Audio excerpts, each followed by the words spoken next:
आज हम delimitation exercise and women's political representation अर्थात परिसीमन प्रक्रिया और महिलाओं के राजनीतिक प्रतिनिधित्व को समझेंगे।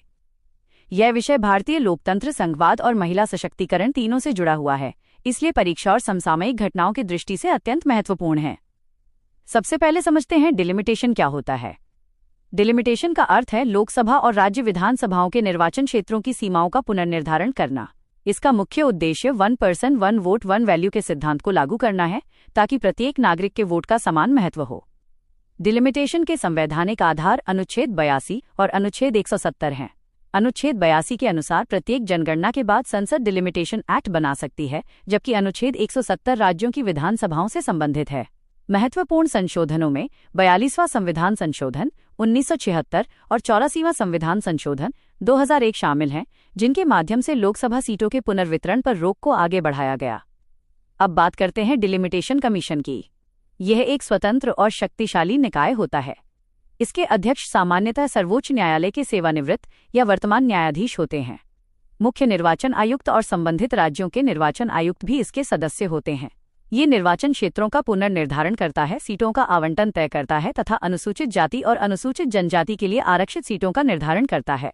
भारत में इससे पहले 1952, 1963, 1973 और 2002 में डिलिमिटेशन कमीशन गठित किए जा चुके हैं। अब आते हैं नारी शक्ति वंदन अधिनियम पर। ये 106वां संविधान संशोधन अधिनियम 2023 के माध्यम से लागू किया गया। इसके तहत लोकसभा और राज्य विधानसभाओं में महिलाओं के लिए 33% आरक्षण का प्रावधान किया गया है। ये आरक्षण अनुसूचित जाति और अनुसूचित जनजाति की आरक्षित सीटों में महिलाओं के लिए उपकोटा भी सुनिश्चित करता है। आरक्षित निर्वाचन क्षेत्रों का रोटेशन प्रत्येक डिलिमिटेशन चक्र के बाद किया जाएगा। हालांकि इसमें अन्य पिछड़ा वर्ग यानी ओबीसी महिलाओं के लिए अलग आरक्षण का प्रावधान नहीं है। इस विषय से जुड़ी सबसे बड़ी बहस संघवाद से संबंधित है।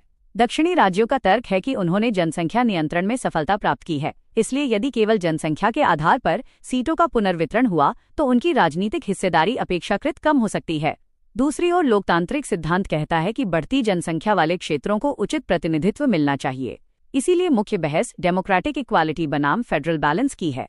आगे का रास्ता राष्ट्रीय सहमति, अंतर्राज्यीय संवाद, राज्यसभा की भूमिका को मजबूत करना और महिलाओं के नेतृत्व विकास पर विशेष ध्यान देना है। निष्कर्ष के रूप में डिलिमिटेशन लोकतांत्रिक समानता को मजबूत करता है, जबकि महिलाओं का आरक्षण समावेशी प्रतिनिधित्व को बढ़ावा देता है।